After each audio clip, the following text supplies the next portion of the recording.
साथियों, यदि आपकी जन्म पत्रिका में भी कोई भी ग्रह नीच राशि का है तो ये आपके लिए जानना बेहद आवश्यक है कि वो नीच राशि में गया ग्रह क्या बिगाड़ सकता है। साथियों, यहां प्ले लिस्ट का लिंक आपको आई बटन में मिल जाएगा। आप अपने लग्न और अपने नीच ग्रह से संबंधित एपिसोड जरूर देखें।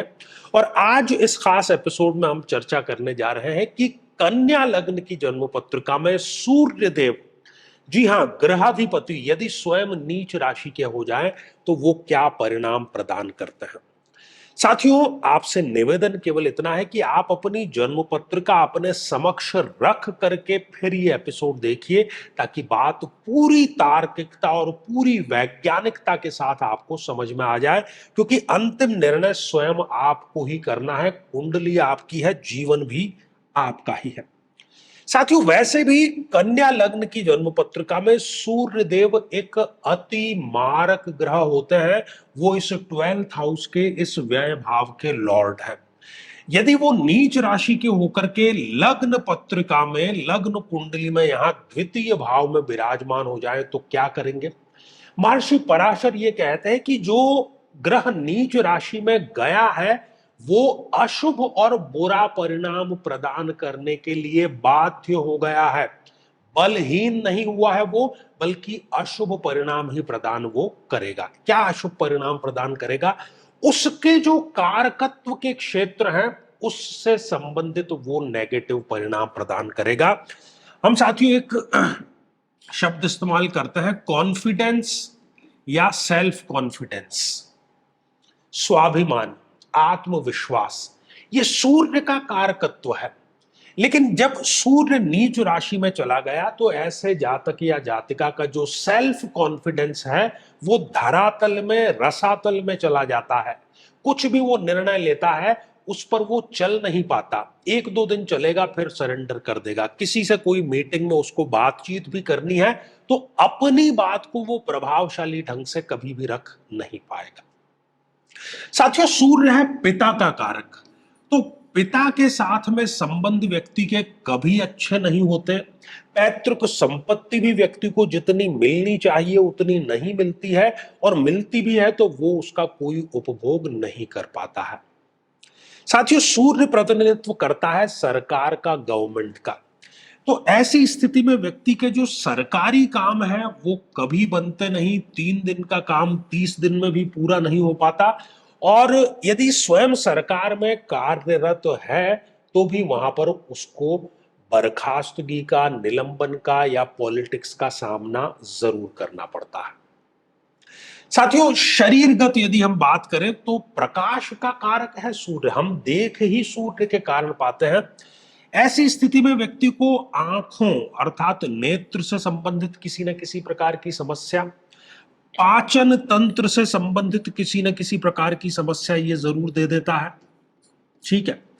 इसके अतिरिक्त तो हमारे दिल में, बल्कि ये कहें कि सीने में जो दिल धड़क रहा है, तो दिल से संबंधित भी ये कोई ना कोई विकार व्यक्ति को अवश्य दे देता है। विटामिन डी सभी जानते हैं कि सूर्य से प्राप्त होता है। सूर्य से विटामिन डी के कारण ही हमारी हड्डियां मजबूत बनी रहती है। लेकिन ये हड्डी संबंधी विकार भी व्यक्ति को जरूर दे देता है। और बहुत कम उम्र में आप देखेंगे तो सिर के जो बाल हैं वो झड़ना प्रारंभ हो जाते हैं। साथियों, इस व्यय भाव के लॉर्ड है सूर्यदेव, तो खर्चों से ही व्यक्ति कभी ऊपर उठ करके नहीं आ पाता। और वृद्धावस्था, जिसको रिटायरमेंट की आयु हम कहते हैं, आराम की आयु कहते हैं, उसमें भी व्यक्ति को संघर्ष करना पड़ता है। विदेश जाकर के भी जो सफलता है उसको मिलनी चाहिए वो नहीं मिल पाती है।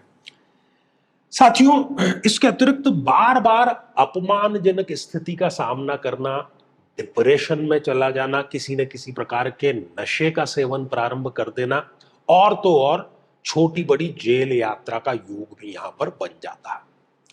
सूर्यदेव नीच राशि के हुए हैं इस धन के भाव में, तो धन की कमी सदैव बनी रहती है। कुटुंब के भाव में तो अपने ही कुटुंब के लोग व्यक्ति के शत्रु हो जाता है। बाहरी शत्रु की उसको आवश्यकता होती नहीं।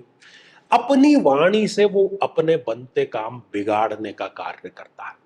सूर्यदेव अपनी पूर्ण सप्तम दृष्टि से इस अष्टम भाव को देखने का कार्य कर रहे हैं, तो ससुराल पक्ष से संबंध व्यक्ति के कभी ठीक नहीं रहते। कभी नादानी में, गलती में कोई 2 नंबर का कार्य किया भी हो बहुत पहले, लेकिन वो बाद में चल करके आगे किसी न किसी प्रकार के कष्ट का कारण जरूर बन जाता है। और खासतौर पर सूर्य की महादशा की यदि बात करें तो वो मृत्यु तुल्य कष्टदायी इनके लिए अवश्य रहती है। तो साथियों, कन्या लग्न में पहले से ही एक अति मारक ग्रह और वो अब नीच राशि का भी यदि हो जाता है तो वो इस प्रकार के परिणाम जो है वो प्रदान करता है। अब इसका समाधान क्या है?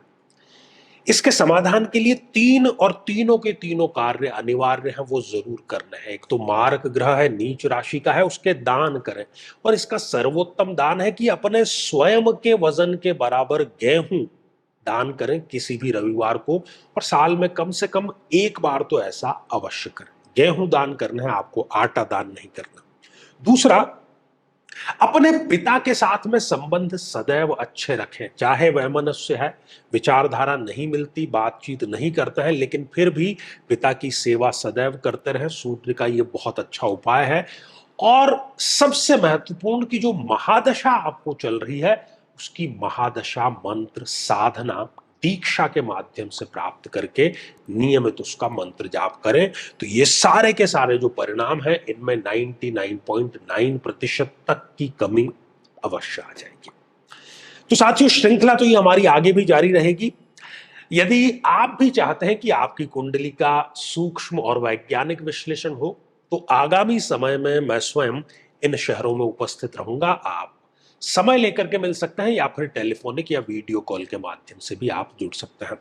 और यदि आप चाहते हैं कि आपके किसी एक प्रश्न का निःशुल्क मार्गदर्शन किया जाए, जो कि हमारे इसी चैनल पर प्रति शनिवार दोपहर 3 बजे हम खास लाइव कार्यक्रम लेकर के आते हैं, लेकिन उसमें शामिल होने के लिए, उसमें अपने कमेंट को शामिल कराने के लिए आप हमारे इस वीडियो को हाइप कीजिए और उसका जो स्क्रीनशॉट है वो दिए गए व्हाट्सएप नंबर पर भेज दीजिए। तो इसी मंगल कामना के साथ में कि आप सभी स्वस्थ, समृद्ध और शांतिपूर्वक जीवन व्यतीत करें। नमस्कार। साथियों, कई वर्षों के जन्म पत्र का अध्ययन और लाखों कुंडलियों के अध्ययन के बाद हम ये कह सकते हैं कि यदि किसी की जन्म पत्रिका में राहु पीड़ित है, तो उसको इस ग्रह की महादशा में इन 9 लक्षणों का, इन 9 कष्टों का, पीड़ाओं का अवश्य सामना करना पड़ता है। ये भ्रम की स्थिति पैदा कर देता है। व्यक्ति ये निर्णय नहीं ले पाता कि उसके लिए सही क्या है, गलत क्या है। और यदि वो निर्णय ले भी लेता है तो वो निर्णय उसके लिए आत्मघाती साबित होता है। हर एक कार्य में हानि, हर एक कार्य में आकस्मिक समस्याएं सदैव खड़ी रहती है। व्यक्ति नशे की तरफ आकर्षित होता है और उसमें डूब भी वो जाता है। अपने ही लोगों से उसको धोखा मिलता है। विवाह के पश्चात विधवा या विधुर योग भी उसके निर्मित हो जाता है।